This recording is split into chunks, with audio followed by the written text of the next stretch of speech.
Welcome to Suman TV. నేను మీ నవీన్. ప్రస్తుతం మనతో ప్రముఖ గైనకాలజిస్ట్ అదేవిధంగా oncologist doctor Sai Lakshmi Diane గారు ఉన్నారు. హాయ్ మ్యామ్, నమస్తే అండి. నమస్తే మ్యామ్, చాలా మందితో ఎక్కువగా శృంగారం చేసే వారిలో ఒక రకమైన క్యాన్సర్ వస్తుంది అని చెప్పేసి ఒక ఆర్టికల్ చదివానండి. సో అసలు ఎక్కువ మందితో మామూలు ఈ శృంగారంలో పాల్గొంటే ఎట్లాంటి క్యాన్సర్ వచ్చే అవకాశం ఉందండి? ఆడవాళ్ళలో సర్విక్స్ క్యాన్సర్, మగవాళ్ళలో క్యాన్సర్ ఆఫ్ ది పీనిస్ అంటే పురుషాంగ క్యాన్సర్, ఇవి సెక్స్తో శృంగారంతో లింక్ అయి ఉంటాయి. అదే కానీ ఓరల్ సెక్స్ అంటే నోటిలో చేసే శృంగారము, దాంతో mouth cancer, throat cancer risk ఉంది. కొంతమంది మోషన్ వెళ్ళే ద్వారంలో చేస్తారు, దానితో ఏనల్ క్యాన్సర్ అంటే మోషన్ వెళ్ళే ద్వారపు క్యాన్సర్.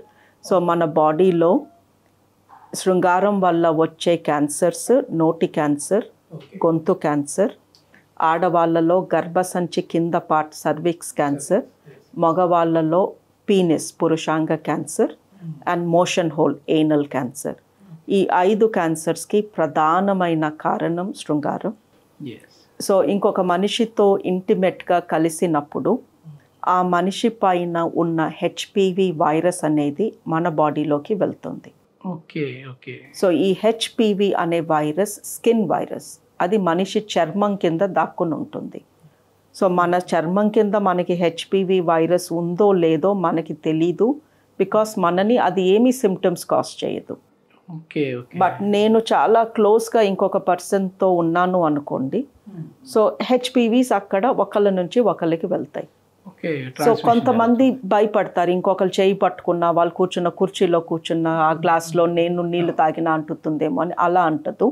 హెచ్పివి అంటాలి అంటే స్కిన్ బాగా రబ్ అయి ఉండాలి, కొంచెం స్కిన్ ట్రామటైజ్ డ్యామేజ్ అంటే ఇంకొకరి స్కిన్ మనం గట్టిగా ఒకరిని ముద్దు పెట్టుకున్నప్పుడు ఎలా స్కిన్ కొంచెం ఉరుసుకుపోతుంది, అలా జరిగితేనే వాళ్ళ హెచ్పివి వెళ్ళి మన చర్మం కింద దాక్కుంటుంది.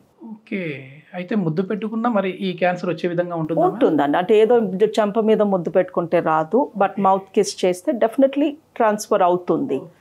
అండ్ ఈ వైరస్ మన బాడీకి బాగా అలవాటే, బికాస్ అందరిలోనూ ఈ వైరస్ ఉంటుంది. ఎన్నో టైప్స్ ఉంటుంది, 120 టైప్స్ ఉంటుంది.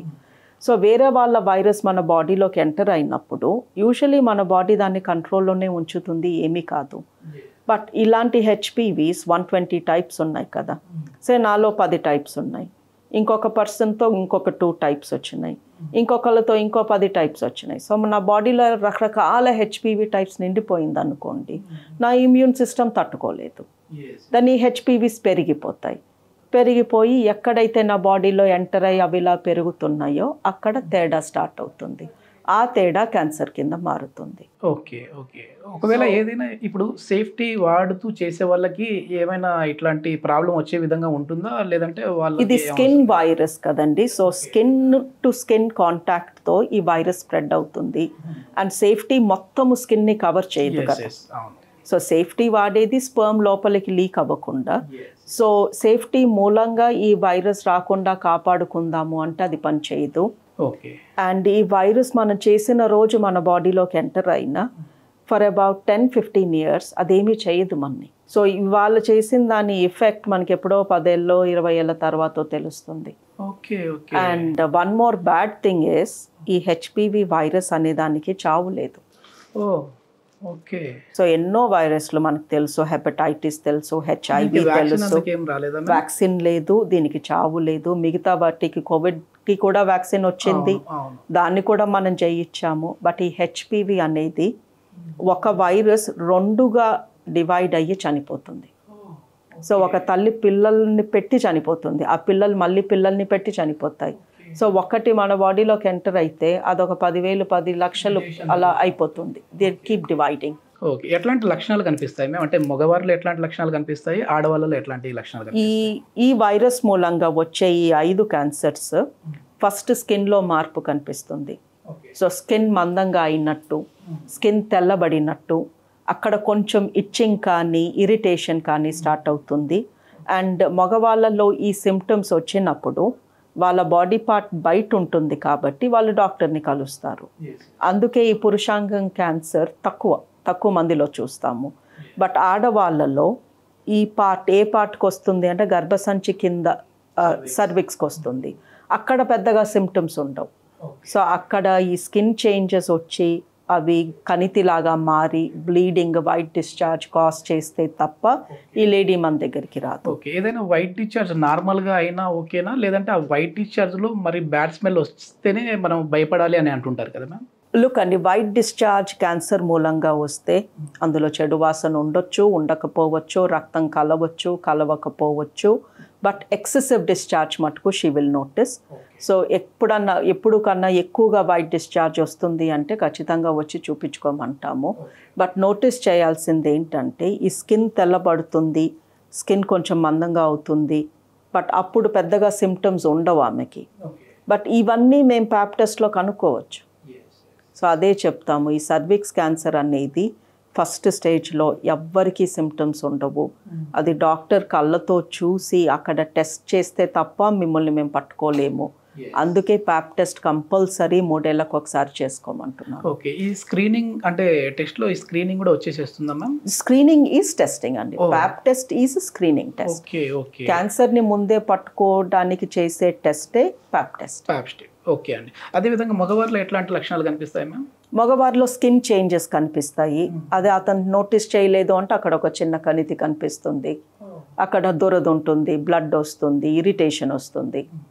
But mouth and throat cancer కూడా హెచ్పివి వైరస్ మూలంగా, అన్నీ కాదు సగం వరకు mouth throat cancers HPV virus మూలంగా. అండ్ అగైన్ డెంటిస్ట్లు పిక్ చేస్తారు, అదేంటి నోట్లో నీకు ఒక తెల్ల ప్యాచ్ లాగా ఉంది అని బయోప్సీ తీస్తారు. సో అందుకే డెంటిస్ట్ దగ్గర కూడా రెగ్యులర్గా వెళ్ళమంటాము మౌత్ చెక్కి. థ్రోట్లో క్యాన్సర్ వస్తే మటుకు థ్రోట్ పెయిన్ వచ్చే వరకు తెలీదు, సో అది ముందు పట్టుకోవడానికి కష్టం. ఏదైనా మనకి చిన్న అల్సర్ లాంటి పుండ్లు ఇక్కడ నోట్లో వచ్చినప్పుడు నార్మల్గా ఉండేదానికి అదేవిధంగా ఇది క్యాన్సర్ కారకంగా వచ్చింది అన్నదానికి డిఫరెన్స్ ఎట్లా తెలుసుకోవచ్చు అండి? డెంటిస్ట్లకి తెలుస్తుందండి. నార్మల్ అల్సర్ హీల్ అయిపోతుంది, వైల్ ఈ అల్సర్స్ డీప్గా ఉంటాయి, హీల్ అవ్వవు. దెన్ బయోప్సీ తీస్తారు, దెన్ వాళ్ళకి అర్థమవుతుంది ఇందులో క్యాన్సర్ లక్షణాలు ఉన్నాయి. ఓకే, మనం తీసుకునే ఫుడ్ని బట్టి కూడా మనకి ఈ విధంగా ఉంటుంది అని అంటుంటారు. అంటే ఒక్కసారి అటాక్ అయిన వాళ్ళకి ఎట్లాంటి ఫుడ్ తీసుకోవాలి మ్యామ్ హెల్దీగా ఉండాలంటే? లుక్ అండి, మన బాడీకి ఎంత తక్కువ పని, ఎంత తక్కువ శ్రమ ఇస్తే అది అంత హ్యాపీగా ఉంటుంది, అంత బాగా మన్ని చూసుకుంటుంది. సో మీ బాడీ ఈజీగా డైజెస్ట్ చేసుకుని కష్టపడకుండా తిన్నది అరిగించేయటానికి ఏది మీరు తింటే మంచిదో మీకు అర్థమైపోతుంది.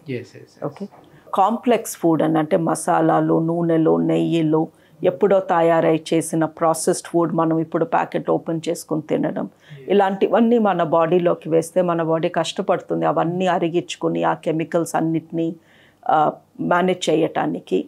సో మీ బాడీకి కష్టం లేకుండా simple straight forward fruits, vegetables, non veg కూడా తినొచ్చు, బట్ అది వండుకునేటప్పుడు దాంట్లో తక్కువ మసాలా, తక్కువ నూనె and limited quantity. Okay, boiled ఎక్కువ చేసుకోవాలి. సో మరీ ఎక్కువ ఇది కాకుండా బాయిల్డ్ ఎక్కువ చేయాలండి దీనికి?